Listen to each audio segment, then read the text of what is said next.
ರಾತ್ರಿ ನಾನು ಕಾಂತೇಶ್ ಅವರು ಒಟ್ಟಿಗೆ ಟ್ರೈನಿಗೆ ಬಂದ್ವಿ ಬೆಂಗಳೂರಿನಿಂದ. ಅವ್ರಿಗೆ ಹೇಳ್ತಾ ಇದ್ದೆ ನಾನು, ಇದು ಪ್ರತಿಭಾ ಪುರಸ್ಕಾರ ಅಂತ ಗೊತ್ತಿದ್ದಿದ್ರೆ ನಾನು ಬರ್ತಿರಲೇ ಇಲ್ಲರಿ ಅಂತ. ಬರ್ತಿರಲಿಲ್ಲ ನಾನು ನಿಜವಾಗ್ಲೂ, ಅನಿವಾರ್ಯ ಒಪ್ಕೊಂಬಿಟ್ಟೆ ಅಂತ ಬಂದೆ. ಕಾರಣ ಇಷ್ಟೇ, ಪಿ ಯು ಸಿಯಲ್ಲಿ ಅತ್ಯುತ್ತಮವಾಗಿ ಮಾರ್ಕ್ಸ್ ತಗೊಂಡವ್ರಿಗೆ, ಅದ್ಯಾವುದು ನೀಟು JEE ತುಂಬ ಚೆನ್ನಾಗಿ ಮಾಡಿದವ್ರಿಗೆ at least P U C pass ಆದವನಿಂದಾದರೂ ಸನ್ಮಾನ ಮಾಡಿಸ್ಬೇಕು.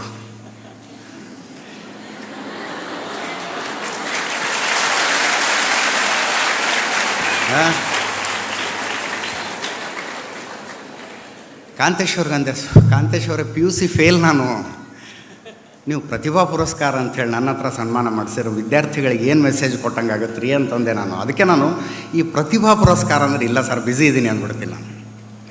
ಅಷ್ಟುದ್ದ ಪರಿಚಯ ಹೇಳಿದಾರಲ್ಲ, ಆ ಪರಿಚಯದಲ್ಲಿ ಮಿಸ್ ಆಗಿದ್ದ ಪಾರ್ಟ್ ಅದು.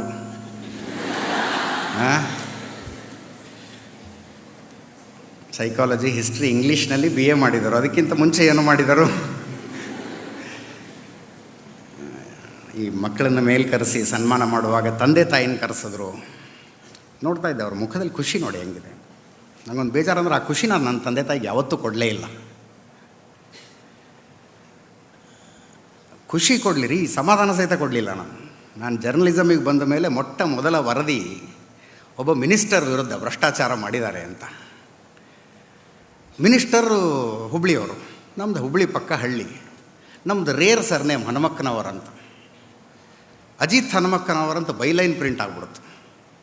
ಆ ಮಿನಿಸ್ಟರ್ ಕಡೆ ಜನ ಹುಡುಕಂಡು ನಮ್ಮ ಮನೆಗೆ ಹೋಗ್ಬಿಟ್ರು.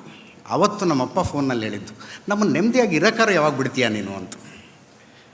ನಾನು ತಂದೆ ತಾಯಿಯನ್ನು ಪ್ರೌಡ್ ಫೀಲ್ ಮಾಡಿಸೋದು ಹೋಗಲಿ, ಅಷ್ಟು ತಲೆ ಕೆಡಿಸ್ಬಿಟ್ಟಿದ್ದೀನಿ ನಾನು. ಈಗ ಒಂದು ಸ್ವಲ್ಪ ಏನೋ ಅನ್ಕೋತಾರೆ, ಅಜಿತ್ ಹನುಮಕ್ಕನವರ ನಮ್ಮ ಮಗ ರೀ ಅಂತ ಹೇಳ್ಕೊತಾರೆ. ಈಗ ಇದ್ದಿದ್ರಲ್ಲಿ ಸಮಾಧಾನ. ಅದಕ್ಕೆ ನಾನಿವತ್ತು ಆಡುವ ಮಾತುಗಳು, ನಿಮ್ಮ ಕ್ಲಾಸ್ಗಳಲ್ಲಿ ಯಾರು ತುಂಬ ಚೆನ್ನಾಗಿ ಓದ್ತಾ ಇದ್ದೀರಲ್ಲ ಅವ್ರಿಗೊಂದು ಎಚ್ಚರಿಕೆ ಅಂತ ಅಂದ್ಕೊಳ್ಳಿ. ಮತ್ತು ಯಾರು ನಿಮ್ಮನ್ನು ನೀವು ಭಾಳ ದಡ್ರು ಅಂದ್ಕೊಂಡಿದ್ದೀರಿ, ಅಥವಾ ನಿಮ್ಮ ಲೆಕ್ಚರರ್ ನಿಮ್ಮನ್ನು ದಡ್ರು ಅಂದ್ಕೊಂಡಿದ್ದಾರಲ್ಲ, ಅವರಿಗೆ ಒಂದು ಹೋಪ್ ಅಂತ ಅಂದ್ಕೊಳ್ಳಿ.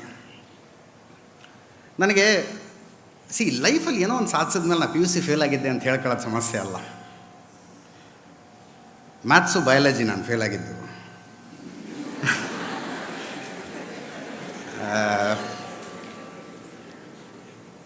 ಒಳಗೆ ಬಂದ ತಕ್ಷಣ ಕಾಂತೇಶ್ ಅವ್ರು ಪರಿಚಯ ಮಾಡಿಸಿದ್ರು. ಇವರಿಬ್ಬರು ಶಿವಮೊಗ್ಗ ಕೆಮಿಸ್ಟ್ರಿ ಸ್ಟಾಲ್ವಾರ್ಡ್ಸ್ ಅಂತೆ. I still remember. ನಂಗೆ ಇವತ್ತು ಆ್ಯಕ್ಚುಲಿ ಕಾಲೇಜಿಗೆ ಬಂದಾಗ ನಾನು ನನ್ನ ಪಿ ಯು ಸಿ ಕಾಲೇಜಿಗೆ ಹೋದಂಗಾಯ್ತು. ಪೋಷಕರು ಕೇಳಿಸ್ಕೋಬೇಕು, ಅದೇನಾಯಿತು, 69.23% ನಂದು SLC ರಿಸಲ್ಟು. ನಮ್ಮ ಹಳ್ಳಿಗೆ ನಾನೇ ಹೈಯೆಸ್ಟು. ಈಗ ನಗ್ತೀರಿ ನೀವು, ಅವಾಗ 70 ಎಲ್ಲ ದೊಡ್ಡ ಮಾರ್ಕ್ಸ್. ಅವಾಗ ಈಗ 99 ತಗೊಂಡ್ರು ಕಡಿಮೆ ಅಂತಾರೆ. ಅವಾಗ 69.23 ನಮ್ಮ ಊರಿಗೆ ಹೈಯೆಸ್ಟ್ ನಂದೇ. ನಾನು 9th ಇದ್ದಾಗ ಡಿಸೈಡ್ ಮಾಡಿದ್ದೆ ನಾನು ದೊಡ್ಡವನಾಗಿ ಪತ್ರಕರ್ತ ಆಗಬೇಕು ಅಂತ. ಧಾರವಾಡದಲ್ಲಿ ಒಂದು KCD ಕಾಲೇಜ್ ಅಂತಿದೆ. ಅದು ಹಳೆಯ ಬ್ರಿಟಿಷ್ ಕಾಲದ ರೈಲ್ವೆ ಆಫೀಸ್ ಆಗಿದ್ದನ್ನು ಕಾಲೇಜ್ ಮಾಡಿದ್ದಾರೆ. ನಾನು ಸಣ್ಣವನಿದ್ದಾಗೆಲ್ಲ ಓಡಾಡುವಾಗ ನಾನು ದೊಡ್ಡವನಾದ್ಮೇಲೆ ಈ ಕಾಲೇಜಲ್ಲಿ ಓದಬೇಕು ಅನ್ಕತ್ತಿದ್ದೆ. SLC ರಿಸಲ್ಟ್ ಬಂದ ತಕ್ಷಣ ನಾನು ಆ ಕಾಲೇಜಿಗೆ ಹೋಗಿ ಒಂದು ಅಪ್ಲಿಕೇಶನ್ ಫಾರ್ಮ್ ತಗೊಂಬಂದು ಮನೇಲಿ ಹೇಳಿದೆ, ನಾನು PUC ಆರ್ಟ್ಸ್ ಜಾಯ್ನ್ ಆಗ್ತಿದ್ದೀನಿ, ನಾನು ಮುಂದೆ ಪತ್ರಕರ್ತ ಆಗಬೇಕು. ನಮ್ಮ ಮನೇಲಿ ರಣರಂಗ. ನಮ್ಮಪ್ಪ ಮನೆತನದ ಮರ್ಯಾದೆ ಏನಾಗುತ್ತೆ ಅಂದ್ಬಿಟ್ರು. ಊರಿಗೆ ಹೈಯೆಸ್ಟ್ ಮಾರ್ಕ್ಸ್ ತಗೊಂಡವನು ಆರ್ಟ್ಸಿಗೆ ಹೋದರೆ ಮನೆತನದ ಮರ್ಯಾದೆ ಏನಾಗುತ್ತೆ. ಹಠಕ್ಕೆ ಬಿದ್ದು ಕರ್ಕೊಂಡು ಹೋಗಿ ನನ್ನನ್ನು ಹುಬ್ಬಳ್ಳಿಯ ಕೋತಂಬರಿ ಕಾಲೇಜಿಗೆ ಸೈನ್ಸ್ಗೆ ಹಾಕಿದ್ರು. ಈ ಕೆಮಿಸ್ಟ್ರಿ ಸ್ಟಾಲ್ವಾರ್ಡ್ಸ್ಗಳು ಅನ್ನಲ್ಲ. PUC ಫಸ್ಟ್ ಇಯರಿಗೆ ನನ್ನ ಫಸ್ಟ್ ಕ್ಲಾಸ್ ಕೆಮಿಸ್ಟ್ರಿ. ಕರ್ಕಿ ಅಂತ lecturer. I can never forget that class. ಮರೆಯೋಕ್ಕೆ ಆಗಲ್ಲ ರೀ ಅದನ್ನ ಲೈಫಲ್ಲಿ. ಈ ಹಚ್ಚೇವು ಕನ್ನಡದ ದೀಪ ಬರೋದ್ರಲ್ಲ, DS ಕರ್ಕಿ ಕವಿ, ಅವ್ರ ಮಗ ನಮಗೆ ಲೆಕ್ಚರರ್. ಆ ಮನುಷ್ಯ ಅದು ಏನಾದ್ರೆ ದಿನ ಪಾಪ ಅಗೌರವದಿಂದ ಮಾತಾಡ್ತೀನಿ ಅಂತಲ್ಲ, ಭಯಂಕರ ಸಿಟ್ಟು, ಯಾವಾಗಲೂ ಉರಿ ಉರಿ ಉರಿ ಉರಿ ಅನ್ನೋದು. ಅದು ಬೇರೆ ಫಸ್ಟ್ ಕ್ಲಾಸ್ ನಂದು. ಬಂದ ತಕ್ಷಣ ಈಗ ಗೊತ್ತಲ್ಲ introductory class. Chemistry is in every walk of our life, ನಮ್ಮ ಜೀವನದಲ್ಲಿ ಎಲ್ಲ ಕಡೆ ಕೆಮಿಸ್ಟ್ರಿ ಇರುತ್ತೆ. ಹಂಗೇನೋ ಶುರು ಮಾಡ್ಕೊಂಡ್ರು. ನನಗೆ ಫಸ್ಟ್ ಆಫ್ ಆಲ್ ನಾನು ಇಲ್ಲಿ ಇರಬಾರ್ದಾಗಿತ್ತು, ಇಲ್ಲಿ ಇದ್ದುಬಿಟ್ಟಿದ್ದೀನಿ ಅಂತ.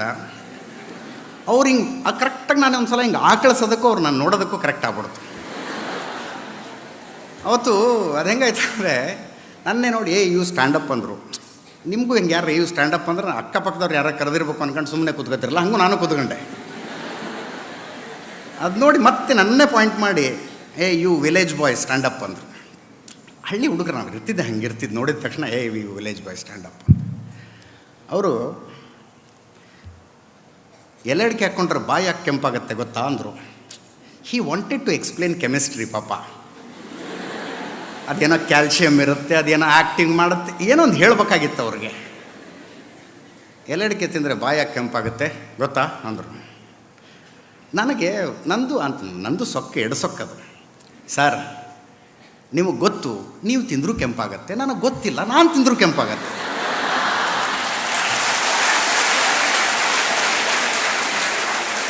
ಅಂದ್ಬಿಟ್ಟೆ. ಅವತ್ತು ಫಸ್ಟ್ ಡೇ ಫಸ್ಟ್ ಕ್ಲಾಸ್ ನನ್ನ ಕಾಲೇಜ್ನಂತ. Get out of my class, ಇನ್ಯಾವತ್ತೂ ನೀನು ನನ್ನ ಕ್ಲಾಸಿಗೆ ಬರಬಾರ್ದು ಅಂದರು. ನನಗೆ it was a bad beginning. ಒಂದು ಕಾಲೇಜ್ ಹಂಗೆ ಸ್ಟಾರ್ಟ್ ಆಗಬಾರ್ದು ಯಾರ್ದು. ನಾನು ಬ್ಯಾಗ್ ತಗೊಂಡು ಹೊರಗಡೆ ಬಂದೆ. ಒಂದು 2 ಕ್ಲಾಸ್ ದಾಟೋ ಅಷ್ಟೊತ್ತಿಗೆ ಪಕ್ಕದಲ್ಲಿ ಒಂದು ಸೌಂಡ್ ಬಂತು. When Romeo met the Juliet ಅಂತ ಹೇಳ್ತಿದ್ದೆ.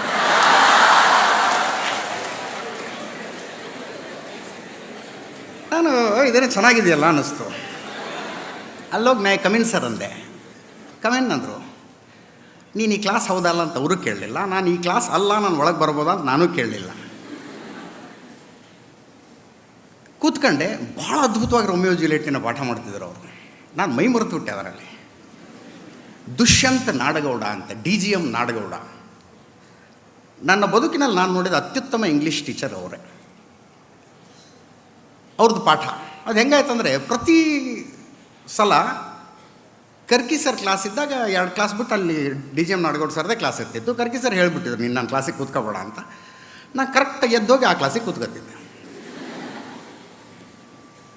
ಹಿಂಗೆ ಶುರುವಾಗಿದ್ದು ನನಗೆ. ಅಂದರೆ I should not be here but I am here by force ಅನ್ನೋದು ನನ್ನ ತಲೆಯಲ್ಲಿ ಹೆಂಗೆ ಬಂದುಬಿಟ್ಟಿತ್ತು ಅಂದರೆ, ನಾನು ಪತ್ರಕರ್ತ ಆಗಬೇಕು ಅಷ್ಟೇ. ನನ್ನ ಇಡೀ ಗಮನ ಪಕ್ಕದಲ್ಲಿದ್ದ ಆರ್ಟ್ಸ್ ಕಾಲೇಜ್ ಕಡೆ ಇರ್ತಿತ್ತು. ಆರ್ಟ್ಸ್ ಕಾಲೇಜಿನ ಕಾರ್ಯಕ್ರಮಗಳು, ಅಲ್ಲಿ ಯಾವುದೋ ಒಂದು ಕಾರ್ಯಕ್ರಮ ನಡೀತಿದೆ, ನಾನು ಆ್ಯಂಕರಿಂಗ್ ಮಾಡಬೇಕು, ನಾನು ಸ್ವಾಗತ ಕೋರಬೇಕು, ನಾನು ವಂದನಾರ್ಪಣೆ ಮಾಡಬೇಕು. ಲೈಬ್ರರಿಗೆ ಹೋದರೆ ಅಲ್ಲಿರುವ ಅತ್ಯುತ್ತಮ ಕಾದಂಬರಿಗಳು ಯಾವುದು, ದಿನಕ್ಕೆ ಅಟ್ಲೀಸ್ಟ್ 4 ಪೇಪರ್ ನಾನು ಓದಬೇಕು. ಕರೆಂಟ್ ಅಫೇರ್ಸ್ ನಾನು ಅಪ್ಡೇಟ್ ಆಗಿರಬೇಕು. ಭಾಷಣ ಸ್ಪರ್ಧೆ ಅಂದರೆ ಅಜಿತ್ ಹನುಮಕ್ನವ್ರು ಬಂದಿದ್ದಾನಂದ್ರೆ ಇನ್ಯಾರೂ ಫಸ್ಟ್ ಪ್ರೈಸ್ ಇನ್ಯಾರಿಗೂ ಇಲ್ಲ ಬಿಡು ಅನ್ನೋಷ್ಟು ಎಕ್ಸ್ಪರ್ಟ್ ಆಗಬೇಕು. ನಾನು ಅಷ್ಟು ಕಾನ್ಸಂಟ್ರೇಷನ್ ಹಾಗೆ ಇತ್ತು. ಹಿಂಗಿದ್ದವ್ರು ಪಾಸ್ ಆಗೋಕ್ಕೆ ಹೆಂಗೆ ಸಾಧ್ಯ? Maths, biology. ಇವತ್ತು ನಾನು ಅನ್ಕೋತೀನಿ, ಒಂದು ವೇಳೆ ನಾನು PUC ಪಾಸ್ ಆಗಿಬಿಟ್ಟಿದ್ರೆ ಏನಾಗ್ತಿತ್ತು. ಇಂಜಿನಿಯರಿಂಗ್ ಅಂತೂ ಸಿಗ್ತಿರಲಿಲ್ಲ, ದಟ್ ಈಸ್ ಸೆಕೆಂಡ್ರಿ. ಮೆಡಿಕಲ್ ಕನಸು, ನಾನು CET ಬರೀಲಿಲ್ಲ. ಅಟ್ಲೀಸ್ಟ್ ಮರ್ಯಾದೆ ಪ್ರಶ್ನೆ ಅಂತ BScಗಾರೋ ಹಾಕ್ತಿದ್ರ ನಮ್ಮಪ್ಪ. BScಗಾರೋ ಹಾಕ್ತಿದ್ರ ಮುಂದೆ ಗೊತ್ತಿಲ್ಲ. ಅದಕ್ಕೆ ನಾನು ಅಂದ್ಕೊಳ್ಳೋದು, ಫೇಲ್ಯೂರ್ ಅಂತ ಯಾವುದು ನಿಮ್ಗೆ ಅನಿಸುತ್ತಲ್ಲ, ಸೋಲು ಅಂತ ಯಾವುದು ಅನಿಸುತ್ತಲ್ಲ, ಅದು ನಿಮಗೇನೋ ಒಳ್ಳೇದು ಮಾಡೋಕ್ಕೆ ಬಂದಿರುತ್ತೆ. ಅದರ ಎದುರು ಯಾವತ್ತೂ ಅದು ಧೃತಿಗೆಡೋದು.